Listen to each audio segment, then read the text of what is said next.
பழத்தோட்ட ஊழியங்கள், கர்த்தரருளின ஊழியங்கள், திராட்சை பழத்தோட்ட ஊழியங்கள், கர்த்தரருளின ஊழியங்கள். அவரில் நிலைத்திருந்து கனி கொடுப்போம், கர்த்தர் வாய்க்க செய்வார்.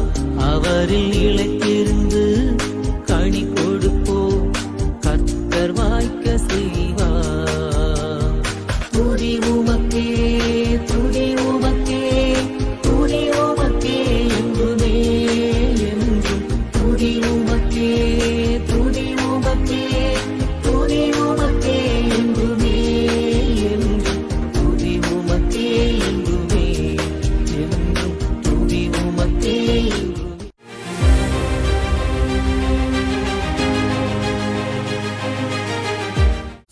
எழுத்துக்குரியவர்களே, 2 ராஜாக்கள் 2:14.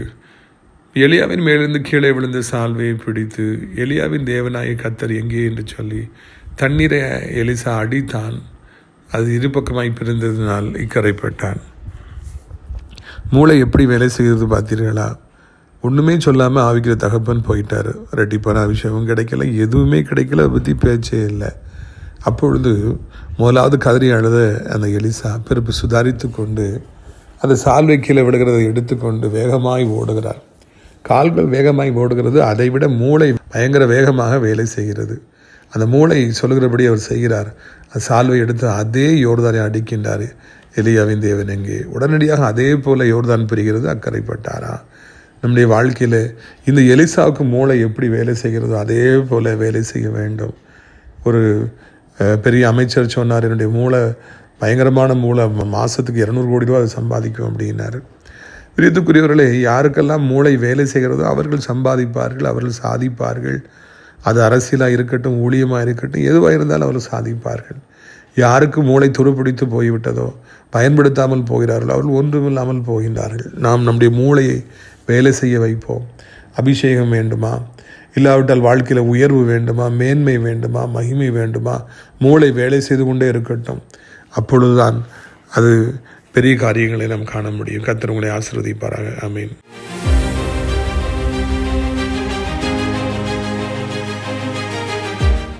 சிறியவனை பொழுதிலிருந்தும் எளியவனை குப்பையிலிருந்தும் எடுத்து உயர்த்தி ராஜாக்களோடும் பிரபுக்களோடும் வந்திருக்க செய்கிற அருமை ஆண்டவர் இயேசு கிறிஸ்துவின் நிதான நாமத்தினாலே உங்கள் யாவருக்கும் என்னுடைய அன்பான வாழ்த்தல்கள். நீங்கள் கோடா கோடியாய் பெருகுவீர்களாக, உங்களுடைய பிள்ளைகள் கோடா கோடியாய் பெருகுவார்களாக என்று வாழ்த்துகிறேன். பிரியத்துக்குரியவர்களே, இந்த நாளிலே உங்களை சந்திப்பது அதிக சந்தோஷம். நம்முடைய பிரயோஜனத்திற்காக 2 ராஜாக்கள் 2வது அதிகாரம் 13ஆம் வசனம் முதல்.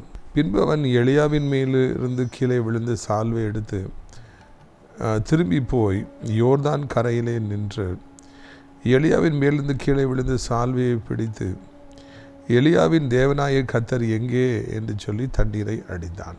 சங்கதியாவும் தாங்கள் அறிந்ததே. இங்கே ஒரு பரிதாபமான நிலைமையில் எலிசா தீர்க்கதரிசி நிற்கின்றார். எல்லாவற்றையும் அவர் விட்டு ஆண்டவரை பின்பற்றி வந்தார். ஏராளமான நிலங்கள் அவருக்கு இருந்தது, ஏராளமான ஏறுபாடுகள் இருந்தது, ஏராளமான கலப்பைகள் இருந்தது, தாய் தகப்பன் இருந்தார்கள். அவருக்கு ஒன்றும் குறைவில்லை, ஏராளமான வருமானம், நிறைய சொந்தக்காரர்கள். ஆனால் ஆண்டவர் ஊழியத்திற்காக அழைத்தார் என்பதற்காக எல்லாவற்றையும் விட்டு வந்த உத்தமர் தான் இந்த எலிசா. கர்த்தருடைய ஊழியத்திற்காக எல்லாத்தையும் துச்சமாக மதித்து ஆண்டவருடைய ஊழியக்காரனாகிய எலியாவின் பின்பாக ஓடி வந்தார். அப்போஸ்தலனாகிய பவுல் சொல்லுகிறார், ஊழியத்திற்காக எல்லாத்தையும் நான் குப்பையும் தூசுமாக எண்ணுகிறேன் என்று சொல்லி. மிகப்பெரிய கோடீஸ்வரர், மிகப்பெரிய ஞானி, அவரே சொல்லுகிறார், இயேசு கிறிஸ்துவுக்காக, அவருடைய ஊழியத்திற்காக நான் வருகிற பொழுது நான் படித்தவைகள், சம்பாதித்தவைகள் எல்லாவற்றையும் குப்பையாக நான் கருதுகிறேன் என்று சொல்லி அவர் சொன்னார். பழைய ஏற்பாட்டிலே எலிசா எல்லாவற்றையும் விட்டு ஊழியத்திற்காக வந்தார். புதிய ஏற்பாட்டிலே அப்போஸ்தலனாகிய பவுல் எல்லாவற்றையும் விட்டு ஊழியத்திற்காக வந்தாராம். இவர்கள் இருவருமே ஆண்டவருக்கு பின் செல்வதும் ஆண்டுடைய ஊழியத்திற்கு செல்வதும் இந்த உலகப்புறமான மேன்மைகளை விட, மகிமைகளை விட மிக பெரிதானவைகள் என்று சொல்லி கருதினார்கள். இப்படி முற்பிதாவாகிய மோசே அரண்மனையில் சுகமாக வாழ்ந்திருக்கலாம். அவருக்கு எல்லாம் இருந்தது. ராஜகுமாரத்தியுடைய மகனாக இருந்தார். எல்லாவற்றையும் கற்று தேர்ந்திருந்தார். அரண்மனை வாழ்க்கை எவ்வளவு சுகமாக இருந்திருக்கும். அவர் நினைத்திருந்தால் தொடர்ந்து அந்த அரண்மனையிலே கடைசி வரைக்கும் சுகமாக வாழ்ந்து எல்லாவற்றையும் அனுபவித்து சுகபோகமாக தன் ஓட்டத்தை முடித்திருக்கலாம். ஆனால் அவர் அதை விரும்பவில்லை. அந்த அரண்மனையை விட என் ஜனங்கள் பாட அனுபவிக்கின்றார்களே, ஆண்டுடைய பிள்ளைகள் பாட அனுபவிக்கின்றார்களே, இந்த ராஜா இவ்வளோ துன்பப்படுத்துகிறானே, அவளோடு சேர்ந்து நான் பாடுகளை அனுபவிப்பேன் என்று சொல்லி அரண்மனையை உதறிவிட்டு அவர் தீங்கு அனுபவிக்கும்படியாக தன்னை ஒப்பு கொடுத்தாராம். 40 வருடங்கள் வனாந்திரத்திலேயே அவர் இருந்தாராம். அரண்மனை எனக்கு வேண்டாம், சுகபோகங்கள் எனக்கு வேண்டாம், என் ஜனங்கள் பாட அனுபவிக்கும் பொழுது நான் மாத்திரம் ஏன் சந்தோஷத்தை அனுபவிக்க வேண்டும் என்று உதறிவிட்டு வந்தவர் தான் இந்த மோசே. அதனால தான் அடுத்த 40 வருடங்கள் அவர் இந்த நாட்டையை அசைக்கும்படியாக லட்சம் இஸ்ரவேல் ஜனங்களை இன்ப கானானுக்குள்ளே அழைத்து கொண்டு செல்ல ஆண்டவர் அவருக்கு கிருபை பாராட்டினார். முதலாவது நீங்கள் தெரிந்து கொள்ளுங்கள், ஆண்டவருக்கு பின்பாக வர வேண்டும் என்றால், ஆண்டவருக்கு ஊழியம் செய்ய வேண்டும் என்றால், ஆண்டவராலே வல்லமையாய் பயன்படுத்தப்பட வேண்டும் என்றால், அவருடைய அபிஷேகத்தை பெற்றுக்கொள்ள வேண்டும் என்றால், நாம் இந்த எலிசாவை போல, இந்த பவுல் அப்போஸ்தலனை போல, இந்த மோசேயை போல சில காரியங்களை நாம் விட்டுவிட, துச்சமாக நினைக்க, உலகப்புறமான காரியங்கள் ஒன்றுமில்லை என்பதை உணர, மனதளவில் ஆண்டவருடைய ஊழியத்திற்காக நம்மை உண்மையாய் உத்தமமாய் அர்ப்பணிக்க கர்த்தர் நம்மை அழைக்கின்றவராக இருக்கின்றார். இதை முதலாவது நீங்கள் புரிந்து கொள்ள வேண்டும். தியாகங்கள் இல்லாதபடிக்கு ஊழியங்கள் என்பது இல்லவே இல்லை. தன்னை சர்வாங்க தகன பலியை ஒப்பு கொடுக்காதபடிக்கு ஆண்டவராலே பயன்படுத்தப்பட முடிவது என்பது நடக்காத ஒரு கதை. தியாகங்கள், ஆண்டவருக்காக எல்லாவற்றையும் விட்டு விடுதல், ஆண்டவருக்காக எல்லாவற்றையும் அற்பமும் குப்பையும் தூசுமாக எண்ணுதல். வாலிப இதில் படித்து கொண்டிருக்கிற காலங்களிலே வாலிபத்து பாவங்கள் இழுக்கிற பொழுது எல்லாவற்றையும் குப்பையும் தூசுமாக எண்ணுகிறது தான். அதுதான் ஆண்டவருக்கு பிரியமான ஒரு காரியம். நாம் தியாகங்களை செய்யாதபடிக்கு வாழ்ந்து கொண்டு கர்த்தர் என்னை ஆசீர்வதிப்பார், என்னை பயன்படுத்துவார் என்று சொல்லி நாம் நினைப்போம் என்றால் அங்கே ஒரு பிரயோஜனமும் இருக்காது. இதுதான் இன்றைக்கு அடிப்படை சத்தியமாக இருக்கிறது. ஏனென்றால் இன்றைக்கி நிறைய பிள்ளைகள் ஊழியத்துக்காக வராங்க. தியாகங்கள் தான் அந்த அஸ்திபாரம் என்பதை மறந்து விடாதிருங்கள். உங்களுடைய ஊழியத்திற்கு நீங்கள் செய்கின்ற தியாகங்கள், கர்த்தருக்காக விட்டு கொடுப்பவைகள், நீங்கள் பல மணி நேரம் ஜெபத்திலேயே தங்கியிருத்தல், உபவாசத்தில் அந்த நேரங்களை செலவழித்தல், இதுதான் அஸ்திபாரம். ஆரம்ப காலத்தில் மணிக்கணக்காக ஜெபிப்பது, மணிக்கணக்காக பைபிளை எடுத்து வாசிப்பது, ஆண்டவருக்காக எல்லாற்றையும் விட்டுவிடுவது, இதுதான் அஸ்திபாரம். இது மேலே தான் உங்களுடைய ஊழியம் எனப்பட்ட சாம்ராஜ்யம் கெட்டப்படும். இந்த அஸ்திபாரம் இல்லாமல் யார் ஊழியத்துக்கு வந்தாலும் அவங்கெல்லாம் அப்படியே விழுந்து போவார்கள், அப்படியே ஊழியங்கள் விழுந்து போகும். இதைத்தான் இங்கே எலிசா தீர்க்கதரிசி நமக்கு சுட்டி காண்பிக்கின்றார். இரண்டாவதாக, அவர் அந்த பெரிய சீனியர் போகிற வரைக்கும் அவருக்கு கைகளுக்கு கழுவருக்கு தண்ணீர் ஊற்றுபவராக மிக சாதாரணமான ஒரு மனிதனாக பின்னாலே ஓடினார். வேலைக்காரனாக இருந்தார், அடிமையாக இருந்தார். எலியாவை தாங்கினார், 2 கைகளால் தாங்கினார், பின்னாலேயே ஓடிப்பார். அவர் மதிக்கவே இல்லை. ஆனால் எல்லாவற்றையும் பொறுத்து கொண்டார்.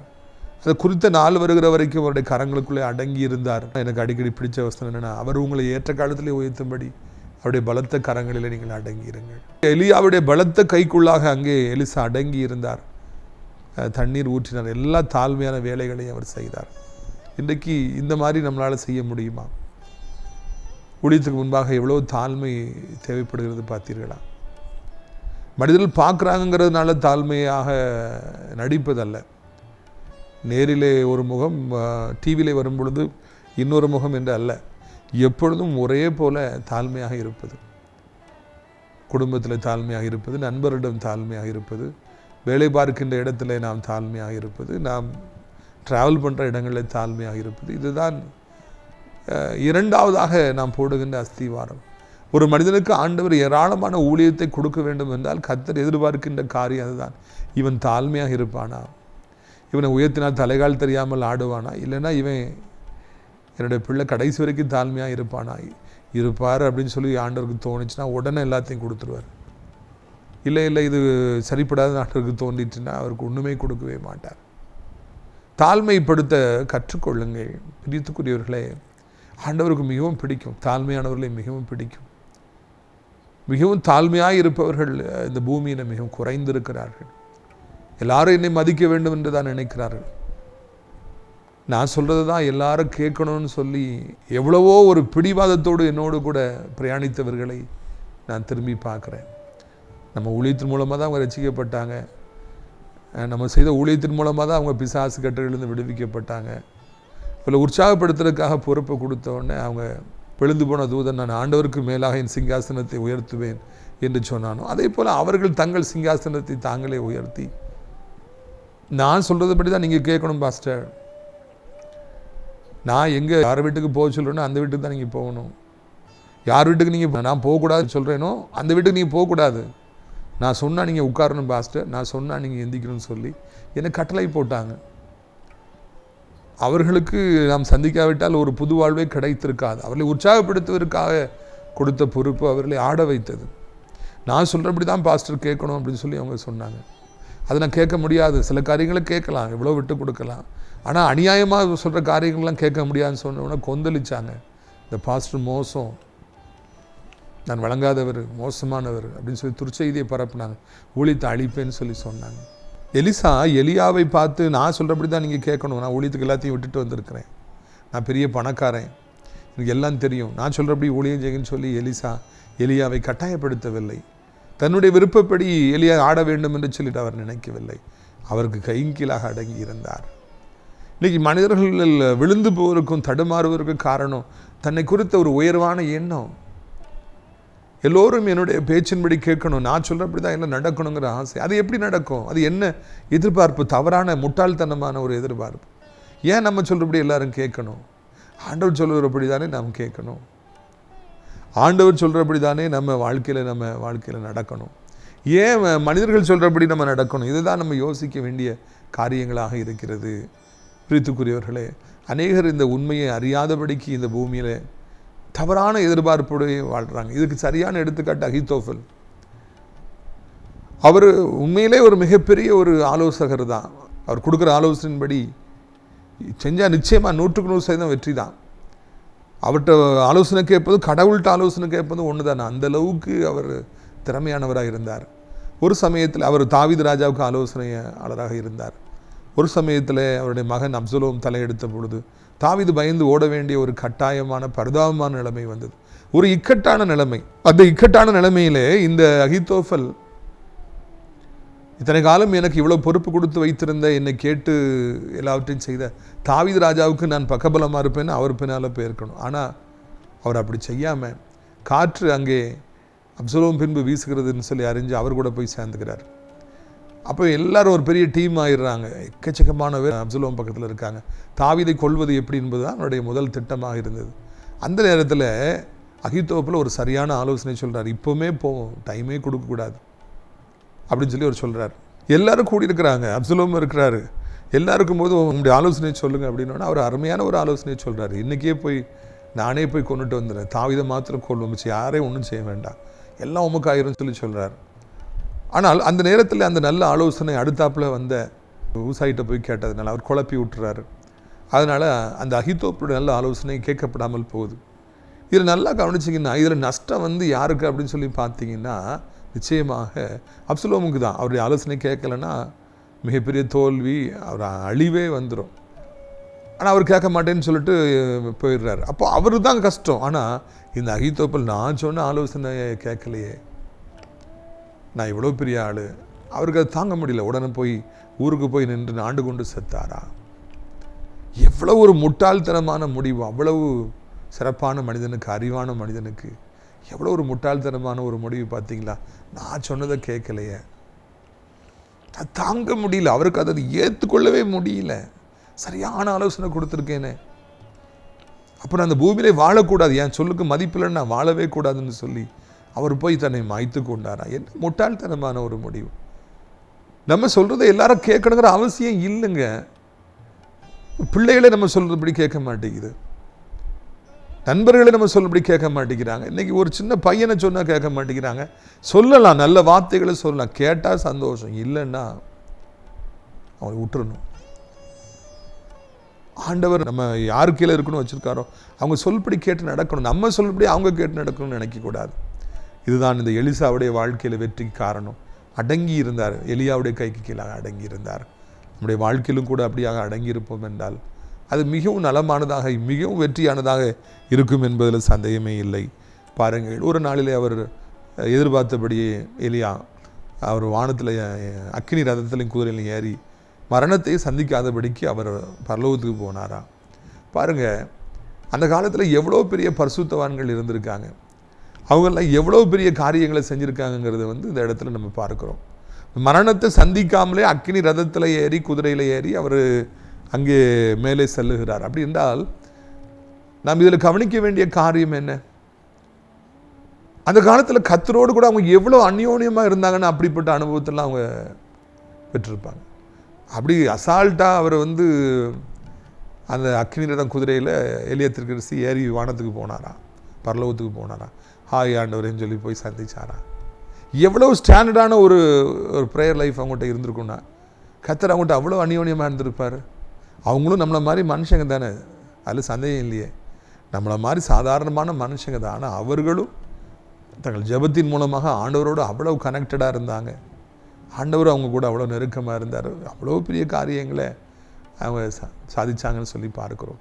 பிரியத்துக்குரியவர்களே, நம்முடைய வாழ்க்கையிலும் கூட நாம் ஒன்றை நன்றாக அறிந்து கொள்ள வேண்டும். கர்த்தரோடு நம்ம நெருங்க எலியாவுக்கு கிடைத்த அனுபவங்கள் நமக்கும் கிடைக்கலாம். ஆண்டவரை காணலாம், தூதர்களை காணலாம், அக்கினி ரதங்களை காணலாம், அக்கினி குதிரைகளை காணலாம், ரதங்களுக்கு முன்பாக வேகமாக ஓடலாம், வானத்திலிருந்து அக்கினியை கொண்டு வரலாம். நம்மை போல பாட அனுபவித்த எலியாவால் அப்படியெல்லாம் செய்ய முடியும் என்றால் அது காரணம் ஜெபந்தான். நாமும் ஜெபித்தால் அப்படிப்பட்ட வல்லமையான அனுபவங்களின் ஊடாக நிச்சயமாக கடந்து போக முடியும் என்பதை நாம் மறந்து போகவே கூடாது. பிரியத்துக்குரியவர்களே, இந்த நாளில் எலியாவுடைய வாழ்க்கை நமக்கு ஒரு பெரிய ஒரு சவாலாக இருக்கிறது. ஜெபித்தால் ஆண்டவரோடு இணையலாம், ஜெபித்தால் உன்னதமான அனுபவங்களை காணலாம்.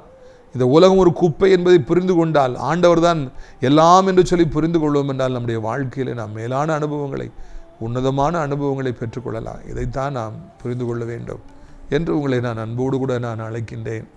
பிரியத்துக்குரியவர்களே, இந்த நாளில் அப்படிப்பட்ட அனுபவங்கள்லாம் எங்கேயுமே பார்க்க முடியல. அவ்வளோ வல்லமையான ஊழியக்காரர்களை பார்க்க முடியல. அது இன்னும் மிக வருத்தத்தை ஏற்படுத்துகிறது. உண்மையாய் நம்மை நாம் ஆண்டவருக்காக அர்ப்பணிக்கிற பொழுது இது போன்ற அனுபவங்களை நாம் பெற்றுக்கொள்ளலாம்.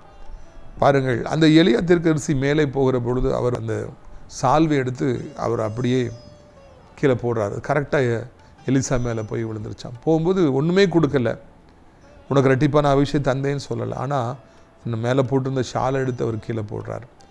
சால்வை என்பது ஒரு தோரணை, சால்வை என்பது ஒரு அடையாளம், சால்வை என்பது ஒரு அபிஷேகம். அதை போட்டுட்டு போகிறார், அவ்வளோதான். இப்போது இவர் வருத்தப்படுறாரு, அழுறாரு, சட்டையை கிழிக்கிறாரு. அதுக்கு பிறகு அவர் சுதாரிக்கிறாரு.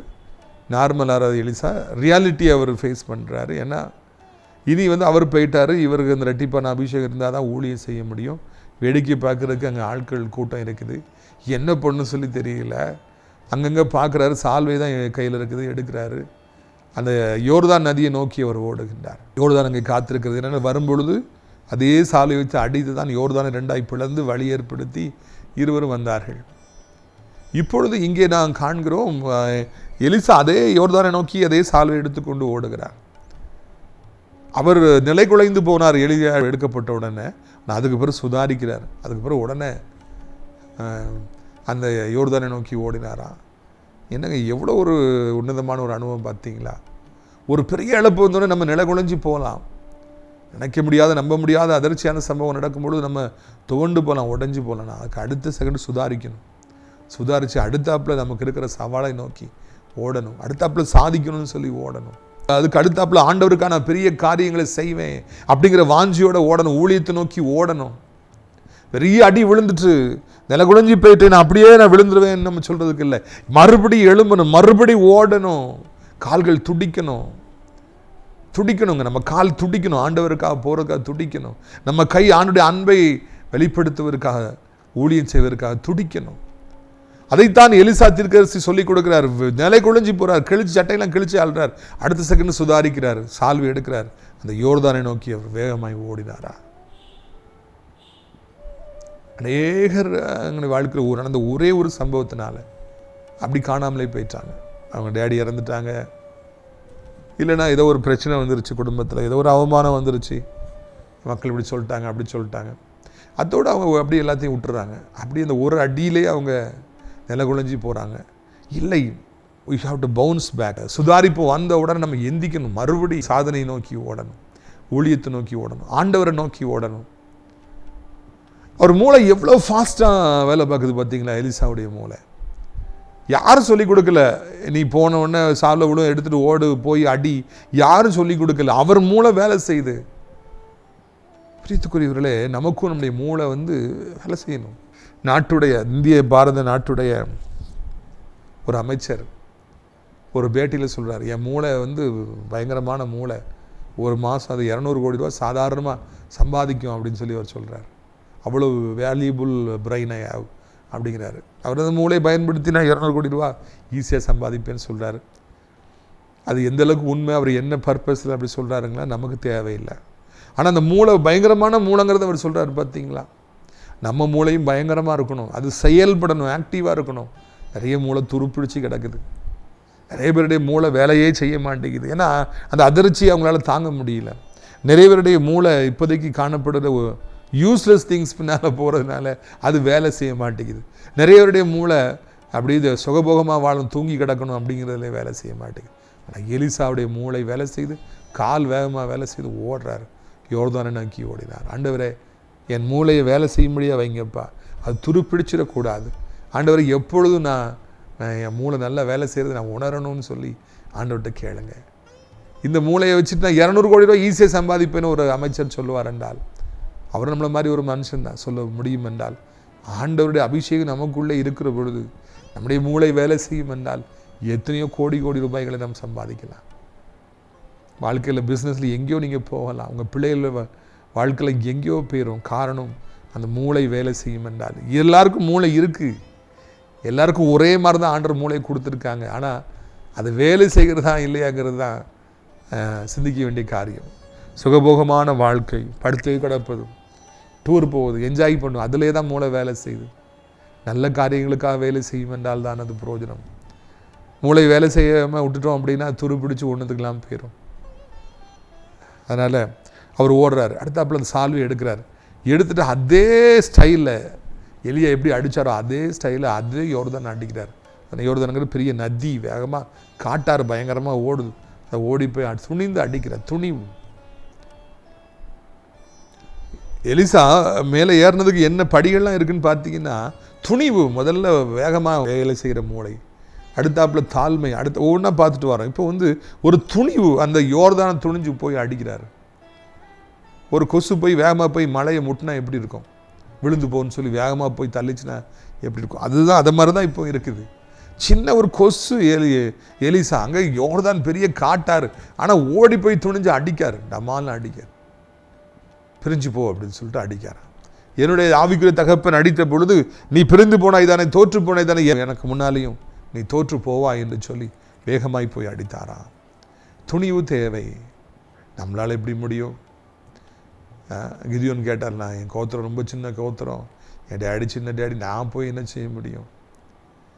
நிறைய மாணவர்கள் வாலிபர்கள்லாம் திணறாங்க, நான் போய் எப்படி ஸ்டேஜில் பேசுவேன், நான் போய் என்ன பண்ணுவேன்? நிறைய பேர்கள் தன்னுடைய வாழ்க்கையில் இன்றைக்கி துணிவு இல்லாமல் இருக்காங்க. திறமை இருக்குது, துணிவு இல்லை. எலிசாவுக்கு திறமை இருந்தது, எலிசாவுக்கு துடிப்பு இருந்தது, எலிசாவுக்கு சாதிக்க வேண்டுங்கிற வெறி இருந்தது, எலிசாவுடைய மூளை வேலை செய்தது, எலிசாவுக்கு துணிவு இருந்தது. துணிவு இல்லாதபடிக்கு எதுவுமே இல்லை. எதுவாக என்னாலும் இருக்கட்டுங்க, பேயை விரட்டுறதா துணிவு தேவை. துணிவு இல்லாதனால தான் இப்போ நீங்கள் விரட்டுங்க, பேயா நீங்கள் அவரை வச்சுருக்கிறேன், அவர்கிட்ட போய் நீங்கள் ஜோம் பண்ணிவிடுங்க, நான் பேயெல்லாம் விரட்டுறதில்லைன்னு சொல்லி சாதாரணமாக அடுத்த ஆளுக்களுக்கு ஜோம் பண்ண போயிடுறாங்க. ஏன் நீங்கள் விரட்டினாண்ணே, எதுக்கு இன்னொரு இடத்துல அனுப்பணும்? அந்த பேய் நீங்கள் விரட்டினாண்ணே, பேயை விரட்டுறதுக்குனே ஒரு ஆளாக வச்சுருப்பாங்க, அவர்கிட்ட போய்க்கிங்க, நான் அதெல்லாம் விரட்ட முடியும், எனக்கு நிறைய வேலைகள் இருக்குது. துணிவு இல்லை, அதுதான் காரணம். துணிவு இருக்கும் பொழுது, ஆண்டவர் மீது நம்பிக்கை இருக்கும் பொழுது, யோர்தானையும் போய் அடிக்கிற ஒரு தைரியம் நமக்கு வரும். எரியோ மதிலையும் முட்டுறதுக்கு ஒரு தைரியம் வரும். கோலியாத்தையும் எதிர்ப்பதற்கு நமக்கு ஒரு தைரியம் வரும். அமெரிக்கர்களோடு சண்டை போடுவதற்கு நமக்கு தைரியம் வரும். துணிவு தேவை. அவர் ஓடி போய் அதை அடித்தாராம். அது பாருங்க, அடித்த உடனே அது இருபக்கமாய் பிரிந்தன, எலிசா இக்கரைப்பட்டார். 2 பிரிஞ்சிருதுங்க, அவ்வளோதான். எப்படி எலியாவுக்கு முன்னால் யோர்தான் 2 பிரிஞ்சுதோ அதே மாதிரி இப்போ எலிசாவுக்கு மேலே அபிஷேகம் வந்ததுனால அவர் அடித்த உடனே 2ஆக பிரிந்து போயிற்று. மாபெரும் வெற்றியை பெற்றார். The rise of a new prophet in Israel called Elisha. ஒரு பெரிய ஒரு அபிஷேகத்தை பெற்றவராக அந்த யோர்தான் வழியாக நெஞ்சை நிமித்து கொண்டு பிரித்து அக்கறைக்கு போய் சேர்ந்தார் என்று நான் காண்கிறோம். பிரித்துக்குரியவர்களை மாபெரும் வெற்றியை எலிசா அடைகிறார். ஒரு பெரிய துவக்கம், a very big beginning. ஆனால் அதுக்கு முன்னால் எவ்வளோ காரியம் இருந்துச்சுங்கிறத நம்ம கண்ணால் பார்த்தோம். அந்த மாதிரிலாம் நம்ம ஃபாலோ பண்ணணும். நம்ம வாழ்க்கையிலும் கூட மிகப்பெரிய ஒரு தீர்க்கதரிசியாக, மிகப்பெரிய ஒரு உயர்வுக்குள்ளே நான் கடந்து போக கர்த்தர் நமக்கு உதவி செய்வார். ஆண்டவர் உங்களுடைய வாழ்க்கையில் அப்படிப்பட்ட பெரிய காரியங்களை செய்யும்படியாக உங்களுடைய ஆசீர்வாதத்திற்காக நான் ஜெபிக்க முடிய விரும்புகிறேன். நம்ம ஜெபிக்கலாமா? கண்களை மூடலாம். அப்பா பிதாவே, வானத்துக்கு பூமிக்கும் ஆண்டவரே, இந்த அருமையான நாளுக்காக நன்றி. இந்த நாளிலும் கூட அருமையான ஒரு சத்தியத்தை எங்களுக்கு தந்தீர். எலிசாவின் துணிவு, எலிசாவின் தாழ்மை, எலிசாவின் வேலை செய்த மூளை, எலிசாவுடைய துடிப்பு எல்லாவற்றையும் நாங்கள் கண்டோம். எங்களுக்கும் அப்படிப்பட்ட ஒரு துடிப்பை தாரும், ஒரு தாழ்மையை தாரும், வேகமாய் வேலை செய்கிற மூளையை தாரும், வேகமாய் ஓடுகிற கால்களை தாரும். சுதாரித்து கொள்ள, இழப்புகள் மத்தியில் சுதாரித்து கொள்ள உதவி செய்யும் ஆண்டவரே. அவர் எவ்வளவு வேகமாக ஓடி போய் அடித்த பொழுது அதை யோர்தான் 2ஆய் பிளந்து போயிற்று என்று சொல்லி நாங்கள் பார்க்கிறோம். கர்த்தாவே, எங்களையும் அப்படியே நீர் மாற்றும்படிக்கு ஜெபிக்கிறோம். இறைவா, இந்த நாளிலும் கூட ஆண்டவரை மிகப்பெரிய ஒரு மனிதனாய் மாறுவதற்கு என்ன ரகசியங்கள் என்பதை எங்களுக்கு கற்றுக் கொடுத்தீங்க. அதை நாங்கள் அபியாசப்படுத்தி நாங்களும் அப்படியே வாழ கர்த்தர் உதவி செய்யுங்க. கிருபை தாங்கட்டும், இரக்கம் தாங்கட்டும். இந்த நாளில் வியாதிப்பட்டவருடைய வியாதிகளை மாற்றுங்க. என்ன வியாதியாக இருந்தாலும் நீங்கட்டும். இரவு தூங்க முடியவில்லையே, எவ்வளோ பேர் தவிக்கிறாங்கப்பா, சாப்பிட முடியல, எவ்வளோ பேர் தவிக்க, நடக்க முடியலையே, வயிறு வீங்கிட்டு, காலில் தண்ணி போட்டிருக்கு, மூச்சு விட முடியலையே, எவ்வளோ பேர் தவிக்கிறாங்க. அவங்களுக்கெல்லாம் உதவி செய்யுங்க. ஆட்கொள்ளி வியாதியே வேண்டாம், அது மறைஞ்சு போகட்டும் என்று சொல்லி கர்த்தாவே கெஞ்சுகிறோம். அப்படியே ராஜாவே, இந்த நாளிலும் கூட ஃபைனான்ஸ் நெருக்கடியில் இருக்கிற பிள்ளைகளுக்காக ஜெபிக்கிறோம். ஆண்டவர், பணம் இல்லைன்னா ஒன்றுமே கிடையாது ராஜா. இந்த உலக வாழ்க்கையில் பணம் இல்லைன்னா அசிங்கம், அவமானம், கேவலம், வெட்கம், சிறுமை ஆண்டவரை, சபிக்கப்பட்ட வாழ்க்கை. எனவே கடன்களிலிருந்தும் வட்டிகளிலிருந்தும் விடுவித்து உடைய பிள்ளைகளுக்கு நிரந்தரமான வருமானங்களை ஏற்படுத்தி கொடுத்து அவர்கள் சுகமாக வாழும்படியாய் கர்த்தாவே நீ உதவி செய்வீராக. இன்றைக்கு இப்பொழுது ராஜா மாற்றங்களை ஏற்படுத்தி தாரும். இன்றைக்கு இப்பொழுது ராஜா சுகத்தை ஏற்படுத்தி தாரும். ஆண்டவரே, குடும்ப வாழ்க்கையில் நிம்மதி இல்லாதவர்கள், பிள்ளைகளால் நிம்மதி இல்லாதவர்கள், திருமணத்தினால் நிம்மதி இல்லாதவர்கள், பல பிரச்சனைகள் மத்தியில் இருப்பவர் ஒவ்வொருவருக்கும் உதவி செய்யுங்க ராஜா. ஆசீர்வதிங்க. வயதான கீழே விழுந்து விடாதபடி காத்துக்கொள்ளுங்க. நீண்ட காலமாய் காத்திருக்கிற பிள்ளைகளுக்கு அதிசயங்களை, அற்புதங்களையும் செய்யுங்க. வளைகுடா நாடுகள், கல்ஃப் கண்ட்ரீஸில் குண்டு போட்டுகிட்டே இருக்கிறாங்க. அங்கே தங்கியிருக்கிற நம்முடைய பிள்ளைகளுக்கு எந்த ஆபத்தும் வந்து விடாதபடி காத்துக்கொள்ளுங்க. எல்லா மக்களையும், எல்லா நாடுகளையும் ஆசீர்வதிங்க. தாய் திருநாட்டை அனைத்து மக்களையும் ஆசீர்வதிங்க. அனைத்து ஊழியம் செய்கிற பிள்ளைகளையும் பிள்ளைகளை ஆசீர்வதிங்க. ஆசிரியர் திராட்சை பழத்தோட்ட ஊழியங்களை நேசிக்கிற நம்ம நிகழ்ச்சி நாள்தோறும் பார்க்கிற பிள்ளைகளை ஆசீர்வதிங்க. கர்த்தாவே, இடக்கலான் குருவி முதியோடுதல் சேர அநேக இடங்கள் உண்டு. அநேகரை அழைத்து கொண்டு வாருங்க, மகிமைப்படுங்க. இரட்சகர் இயேசுவின் மூலம் ஜெபிக்கிறோம் நல்ல பிதாவே. என் ஆத்துமாவை கர்த்தரை சோத்திரி, என் முழு உள்ளமே அவருடைய பரிசுத்த நாமத்தை சோத்திரி. என் ஆத்துமாவை கர்த்தரை சோத்திரி, அவர் செய்த சகல உபகாரங்களை ஒருபொழுதும் மறவாதே. நம்முடைய கர்த்தராகிய இயேசு கிறிஸ்துவின் கிருபையும் பிதாவாகிய தேவனுடைய அன்பு பரிசுத்த அடியார் ஐக்கியம் உலகாத பிரசன்னம் உங்கள் அனைவரோடு இன்றைக்கும் சதா காலங்களில் நிலைத்திருப்பதாக. அல்லேலூயா, அல்லேலூயா. God bless you.